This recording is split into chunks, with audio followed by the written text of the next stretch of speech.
So you've been warned. Well, I'm about to warn you. We're going to spoil the shit out of this. And if that's like, if you haven't seen the episode yet, and go watch it. It's seriously good. You want to experience it properly. Yeah. Lots of great things in it. We're going to go through it. We're going to see it through my my eyeballs, and maybe you don't necessarily like my eyeballs. So you go watch the episode yourself. Come back and watch this. We won't be offended. It'll be fine. Everyone will live. Mm-hmm. Let's go. So first thing I noticed, it like previously on hit all of these beats where it's like nuclear explosion, armor, bathed in the living waters of Jesus, Bo-Katan. Like it goes like bam, bam, bam, bam, and it's like pretty much. Yeah. All right, so that's what we're doing. Okay, so for some reason we're on Tatooine again. Okay. Every fucking Star Wars fan is like, God, why are we going? Why is Tatooine the center of the universe? Why does everyone want to go back to Tatooine? Luke straight up said, "This is not the center of the universe. Why are we here?" Yeah, farthest thing from, in fact. So there's like a street race happening. There's some like fireworks and shit. It's Bunta Eve. Whatever that means. Well, if you have ever seen Star Wars Episode 1, you know exactly what it means. It means pod racing? Well, pod racing is a part of that celebration. So that's the Bunta Eve Classic. I think Bunta was the name of a hut that was like deified on Tatooine, I think. Okay. And so there's a big celebration, big orgies, fucking everything. They mentioned it at one point. It's Bunta week. Yeah. So like apparently there's an entire fucking week of this stuff. It's like fucking Mardi Gras, Tatooine. Okay. Fucking, Greedo's wife is lifting up her fucking shirt, trying to get beads and shit. So speaking of Greedo, not Greedo, some guy, I don't know his name. Another Rodian. Yeah, he's talking to Peli and his fucking car is broken, right? And he's like, I want you to fix this. And she's like, I don't know. I don't have the time and whatever. And she's like, okay, I'll do it, but it's going to take, it's going to take like a month to fix 2 months. I'll have to get the parts from, 15 systems away. Yeah, and I need a half up front for the parts. And he's like, fine, whatever. Fine. Yeah. And the thing I thought was really funny was that Peli mentioned she's working Bunta Eve, which it's like specifically the pod race, because that'd be really fucking cool. And R5's hanging around. There's she's got a BD droid that's like cute and running around as well. A bunch of pit droids. There's like a one of those periscope droids. So the Rodian fucks off, right? And so she tells R5, she's like, okay, go let the Jawas know that not Greedo is gone. And so he whistles, and the Jawas come in. Those fucking bastards have stole parts off of his car so they could sell them back to him, right? And she like just fucking put them back on and paint them so they look different. Yeah, Pelimoto is literally a criminal. Like this is like. I feel like we already knew this about her. Yeah, but like this is pretty brazen. Like, which. This is kind of a callback to in Obi-Wan Kenobi. A Jawa stole part of his moisture evaporator and tried to sell it back to him and everything. And also question: how many of these Jawas has Pelimoto fucked? All three of them, at right? At least one. I think all three of them. In fact, at the same time. It's maybe. You know how in Star Trek Klingons have like two dicks? Okay. You didn't know that. I did not know that. I didn't know it. I'm not sure I had to know that. I didn't know that until I watched some of the new Trek. Apparently, Klingons have two dicks. Okay. Yeah. In fact, they show one peeing up against a wall outside of a bar, and it's got two streams. It just makes me wonder, how many dicks does a Jawa have? I don't know. So maybe they all put their parts together and it becomes one like super Jawa dick or something. It's just like human size because they're so small. So anyway. Peli fucks Jawas is all I'm saying, right? So she's like, okay, go strip another speeder. It's Bunta Eve. No one's watching their cars. Yeah, we can fucking make bank on this. So the Mandalorian arrives in his sweet fucking ride. Okay.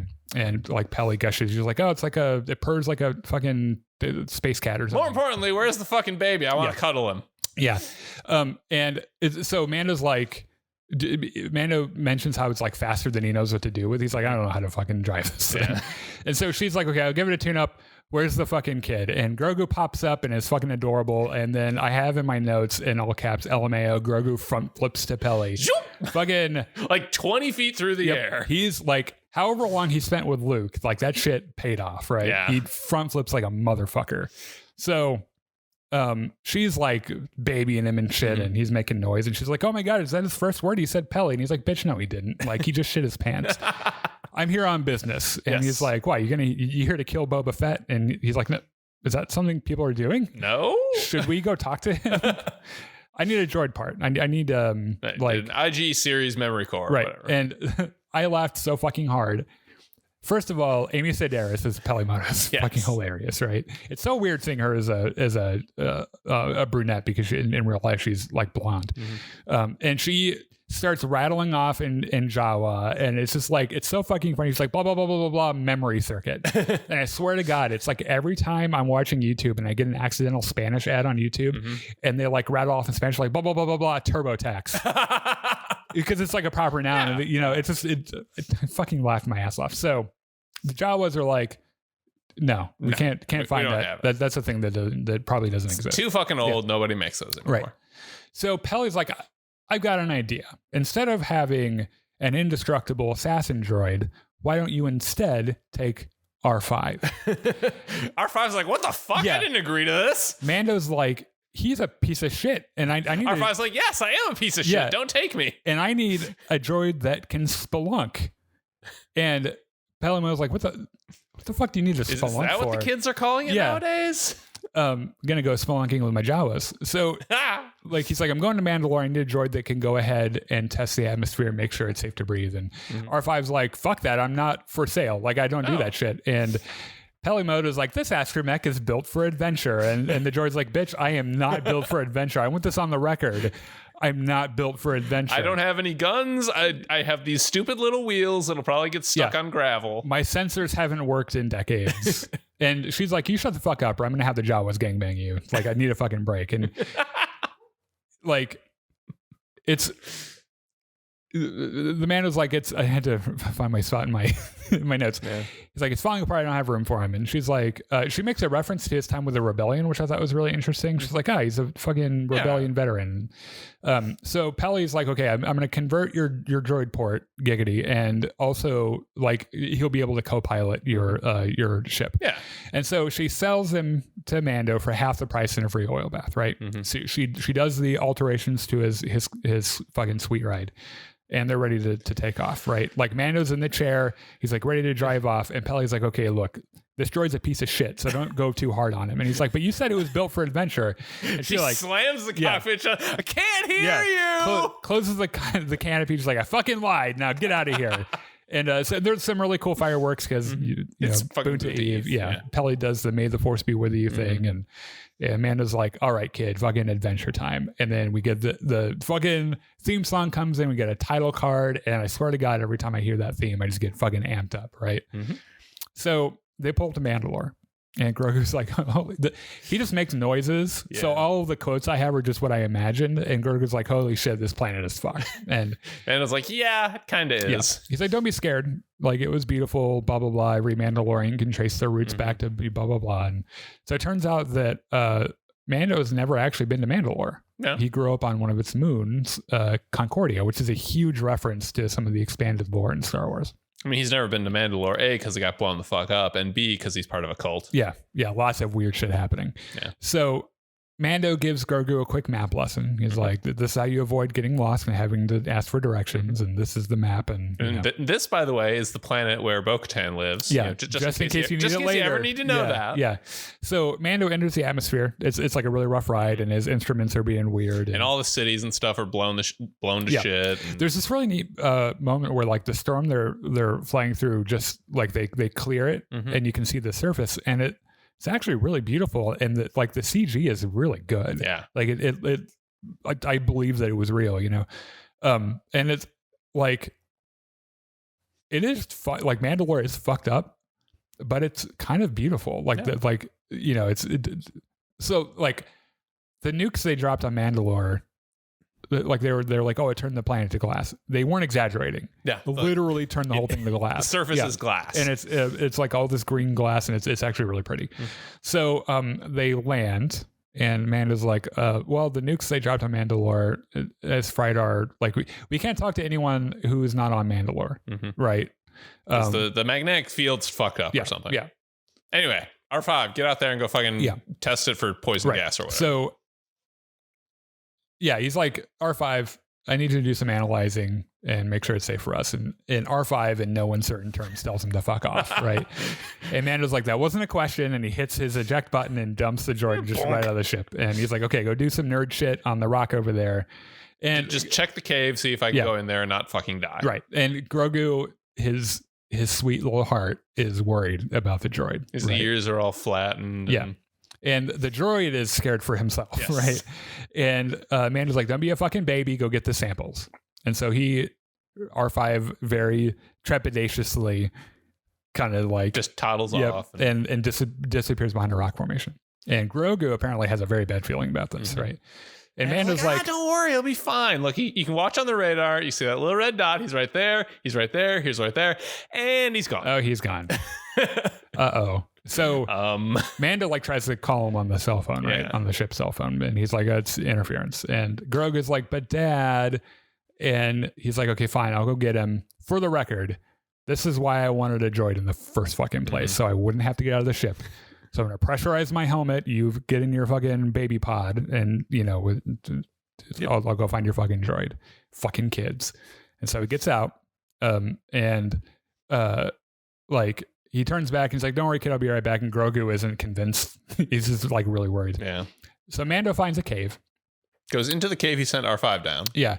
And he finds the ruins of an entire underground city. Yeah. Right. Like this, I believe, is meant to be the shot of the Mandalorian city in the last season of Clone Wars. Yes. I think so. Yeah.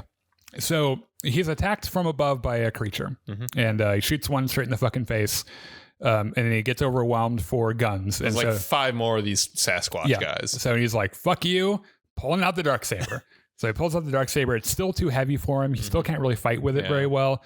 But he's fucking Mandalorian. Like he's fucking swinging around. Yeah. He's got Beskar armor, so they can't really hurt him. Right. Like you don't have to be a good fighter to actually kill these guys, right? Yeah. So after the battle, they have this battle, but he's like swinging around really clumsily, and like it's a great action scene, by the way. The whole thing is very well choreographed. Yeah, there's a moment or two where like he pulls out his knife and is like stabbing him. He's way better with that. Yeah, well, weighs a lot less apparently. So he finds R5, who is tipped over nearby, and R5's like, "You motherfucker! I am not a combat droid. Fuck you! Take me back to Tatooine, you literal fucking dick. I would rather be fucking filming Peli Moto's sex tapes with Jawas than doing any of this." For whatever the Star Wars version of Pornhub is. So Mando brings he takes the droid back to the ship. Grogu's very happy, right? R5 was able to run some tests in the atmosphere. Yes. It's breathable, which means that Bo-Katan was right and the city isn't cursed, right? And it's safe for Grogu to come out in his little adorable floating baby pod. So they go back to the cave and back to the underground city. Like, okay, the mines are all the way down there. Yeah. We need to go even lower than that. Right. So let's just fucking jump off the edge. I'll use my jetpack and we'll fly down. Right. And it's actually really neat how they just both kind of like descend into the thing. So he lands, by the way, in a puddle. And I had this whole thing in my mind to be like, wouldn't it be fucking hilarious? Like Mando hands the camcorder to Grogu and he's like, okay, make sure you get this. He like splashes some water on the puddle on himself. And he's like, okay, if bathed in the waters, can I be a Mandalorian again? No, they're the wrong waters. But it turns out that all the water is dripping deeper and the waters, go and they collect into the Jesus waters, the magic waters. The living waters. Right. I just call them the magic waters. So they find a passage that heads down. Mando finds the remains of a Mando helmet. Turns out that it's a fucking jump scare trap, and I nearly pissed myself because he picks it up. There's this really tender musical moment and everything. Like dust it off. Bam! Yeah, fucking gets gobbled up by this giant mechanical bug thing, right? And it jumps out, grabs him, and Grogu is just left by himself, and he's like, and he's like stuck in this cage thing, the Mando is. Yes, yeah, Mando is. Right, yeah. So Grogu is like, well, because I'm going to have to go kill some bitches. And he follows the thing. I don't think it knows. It obviously doesn't know that it's, kind of following him. The mechanical bug thing ends up being a mech suit for this really fucking disgusting, smaller, mostly droid, part organic thing. Yeah. It reminds me a whole bunch of General Grievous. It's got like a Cyclops eye, but it's like an eye that isn't in the center of someone's head. It's like someone's left eye. Like you can tell it's a left eye. It's not like a one eye. It's a left eye. It's very strange. It's very off-putting. So Grogu's watching from his hiding place. The cyborg thing, like gets out of his big bug body and starts poking at Mando and like pulls out his gun and pulls off the Darksaber and just kind of tosses him in the dirt. Yeah. So Grogu's still watching, and after the cyborg leaves, he sneaks up to Mando. He tries to use the Force to free him, but it like makes a sound and alerts the cyborg. So Mando like comes to and he's like, fucking go get Bo-Katan. And Grogu immediately turns and is like, okay, see ya, and starts running, right? And jumps to his baby pod, starts flying away. Dude, his front flip game is on point. It's fucking, because he like tries to shock him with whatever weapon he has, and he just front flips right away from it. And he's like, fuck you. And so he lands in his baby pod and he pieces out. Right. And so it's like Luke's training literally saved him here. Like if Grogu had not been trained at least a little bit on his front flips, this would have been a big problem for him. So Grogu races back the way he came, and this like little baby dragon thing tries to eat him. But like, so when he gets to the mouth of the cave, one of the creatures from earlier jumps right in front of him, and Grogu's like, well, you chose to fuck around and we shall find out. And so the next shot is from the exterior of the cave.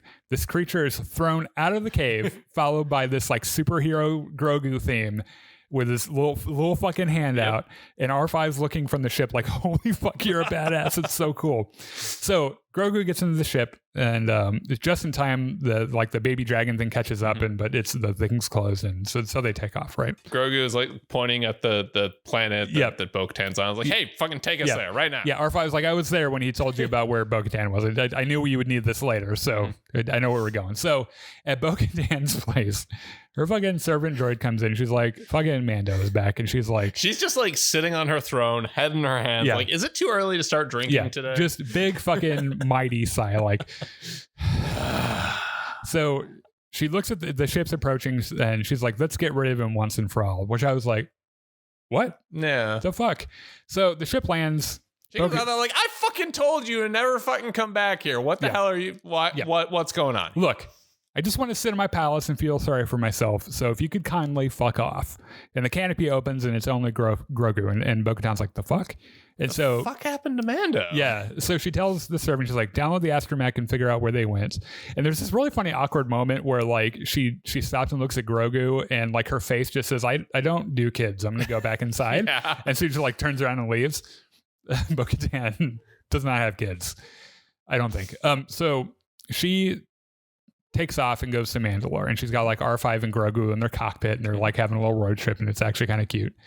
She lands and she's like, okay, kid, I need you to show me where he is. Like, can you do that? And Grogu's like, look, asshole, I can use the Force. I'm a baby, but I'm not a fucking idiot. So let's go. And R5 plugs into the ship and watches them and shit. Bo-Katan and Grogu go back into the cave. Just retracing the steps. Although she has some more insightful things to say about the ruins of Mandalore. She kind of waxes poetic, right? About, this was once a beautiful civilization. My family once was the boss of all of this, and now it's a fucking tomb. And then Grogu gets scared and is fucking adorable. And she's like, I know you're scared, but I need you to guide me. And Grogu considers it.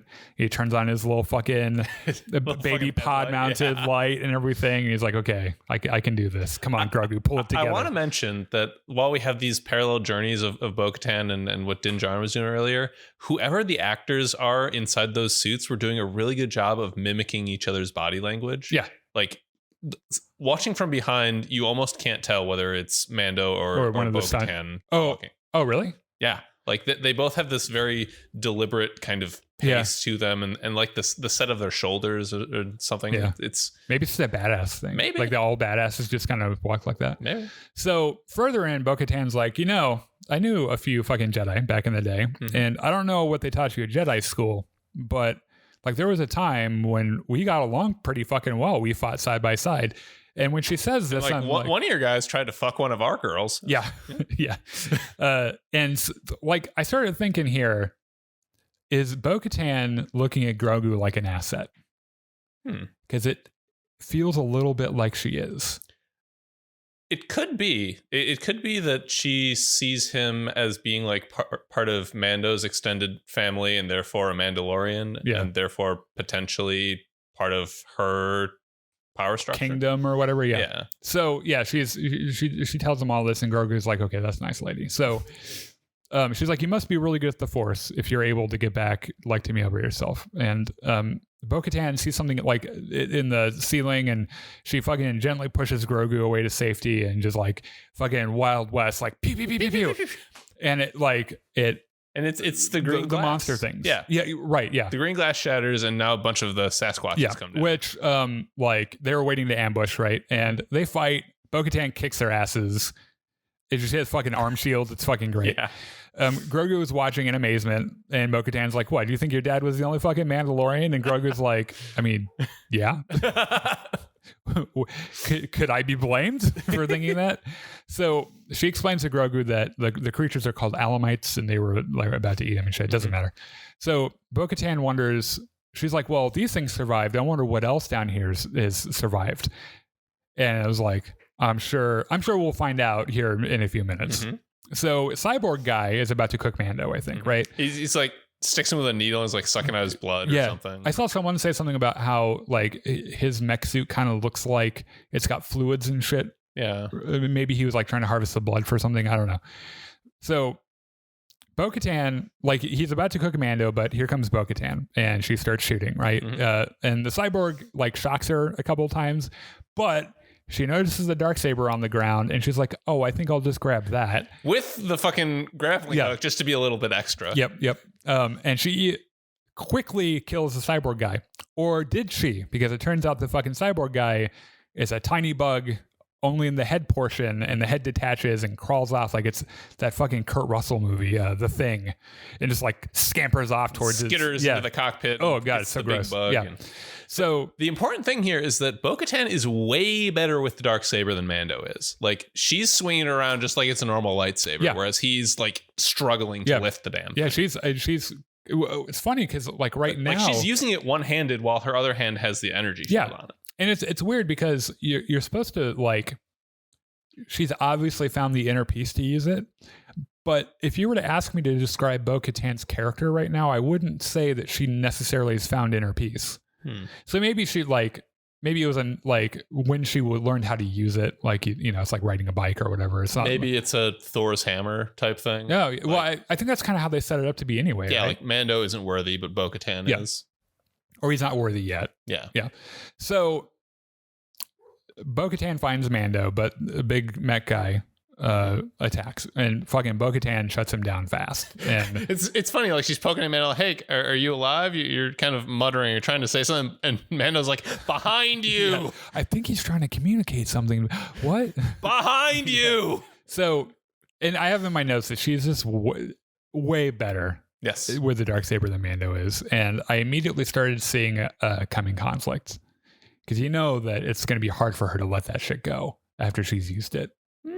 And we don't get to see at the end of the episode. We don't get to see what happens with that. We'll get to that in a second. We kind of do, because the next scene, I believe, is Mando waking up on that ledge above the city. Right. Well, yeah. So the cyborg thing is literally dead. Yes, right. Chopped to pieces.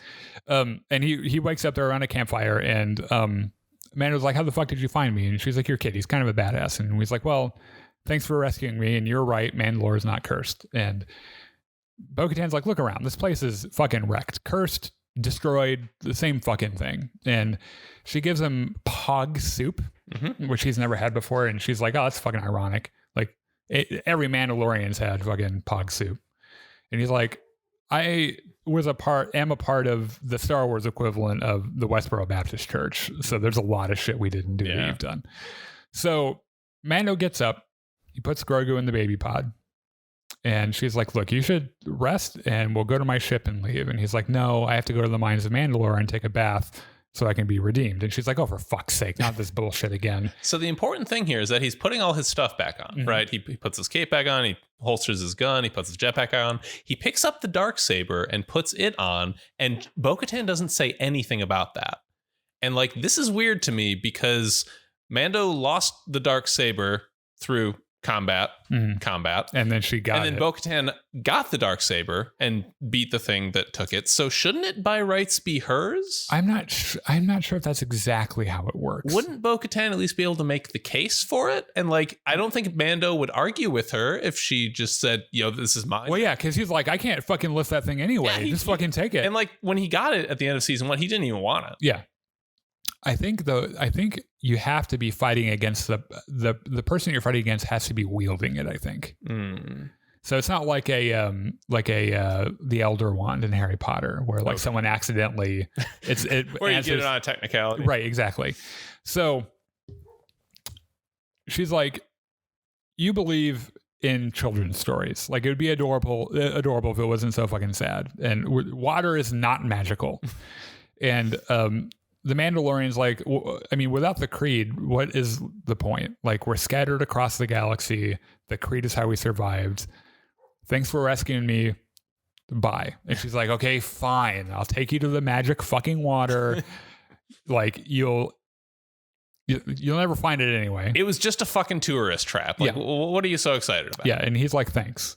And she's like, oh, don't thank me until you've seen it. So they get deeper, giggity, and Mando's like, damn, like all this shit was nice once, and she's like, yeah, it wasn't that long ago, and then the fucking Empire showed up, and he's like, it's gotta really suck having to see it trash like this, and she's like, actually, what sucks is seeing our people fighting one another. It made us weak, and that's how the Empire was able to come in and kill us. Oh, by the way, we're here. So they get into the mines. I liked that the entrance to the mines vaguely resembled the Mandalorian helmet. Yeah. With the big vertical They're thing. very much into this symbolism, So they get into the mines. Mando's like, so have you seen the magic water? And she's like, she like rolls her eyes. She's like, yes, I was royalty. I went there when I was a fucking kid. I got showered with gifts.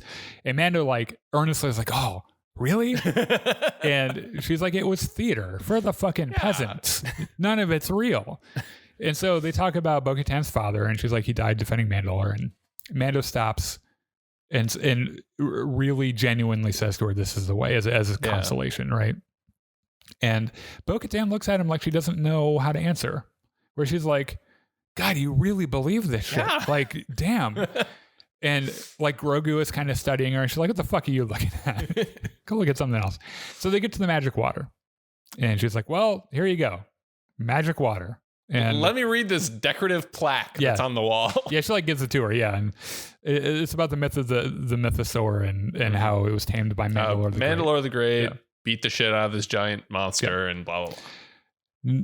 Mando hears none of this. He's just staring at the water, right? And she's like, are you okay? And he starts stripping off his cape, and he takes his weapons and his jetpack off. Like, I was watching this like, okay, how far is he going to go? Me too. Like, the helmet has to stay on, right? I was thinking, like, is there going to be a scene where Bo-Katan, like, covers Grogu's eyes? But no, he takes off the jetpack, the cape, and, like, his gun and stuff. Yeah, just the stuff he doesn't want to get wet, So he goes into the water, and he starts reciting his pledge, and he's like, you know, I swear to God, I will defend Mandalore and be honorable and blah, blah, blah. Yeah, the music swells. Bo-Katan is looking at him with this like you fucking believe this? And like there's something on her face where she's like, Jesus Christ, this guy's for real. Yeah, maybe I don't believe it, but you really got to appreciate how fucking devoted he is. And before he's able to finish his pledge, he's pulled underwater by something, which is a whole bunch like in the last episode when the kid is reciting his pledge. And right before he's able to say, I'll never take off my helmet under penalty of excommunication. And the big fucking thing jumped out, right? So he gets pulled underwater. Bo-Katan jumps in after him and she's like looking for him. And she finds him at the bottom and she pulls him back up. And on the way back up, she like just like looks over and there's a huge fucking creature that like opens his eyes and kind of looks, and there's a wider shot and it's a fucking mythosaur. Yeah. With these the big face and the giant tusks and everything. These things aren't supposed to be real, by the way, right? No one's seen one in so long that everyone thinks it's just thousands of years. Yeah, it's just like it's like Bigfoot, like they don't actually exist, you know. And like even though she's wearing her helmet, you can tell Bo-Katan's like, what the fuck? Yeah. And that's where the episode ends. Yeah. And like they jetpack out onto the surface and are like sputtering water and that's it. Yeah. And you can tell like Bo-Katan's like, oh oh my God, is this my coming to Jesus? Like I've seen a mythosaur. Like is all this bullshit about the Creed actually real? Yeah. Like, yeah, and so I'm excited to see the rest of this. Let's get through some comments real quick. Derpy Entertainment says, better than the first episode, I agree. Yep. But the tone is still very, very Disney-fied. I don't know what that means. I don't think so. I mean, it's always going to be kid-friendly because Star Wars has always been as kid-friendly Entertainment as for children, as George Lucas said. The ending of the episode was disappointing and confusing. Maybe you thought it was disappointing, but I don't think there's anything that's confusing about it. I think the whole thing is this superstition versus reason thing that Bo-Katan is struggling with. What you're told versus what you can see. Right. And she can fucking see the mythosaur now, right? And so this might renew her goal to get everyone back under, because the whole thing with uniting everyone, she's like, it's just a fucking dark saber. It's just a fancy lightsaber. It doesn't mean anything. Fuck all of it. I'm done with this. I'm just gonna sit here and eat grapes all day, right? And now that she's seen the mythosaur, she's probably like, oh, maybe all this shit is real. Like maybe I need to pay more attention to this. David Archer says, loved the new episode. Good to see you both. Thank you. Freaking love Peli. The Jawas love her too.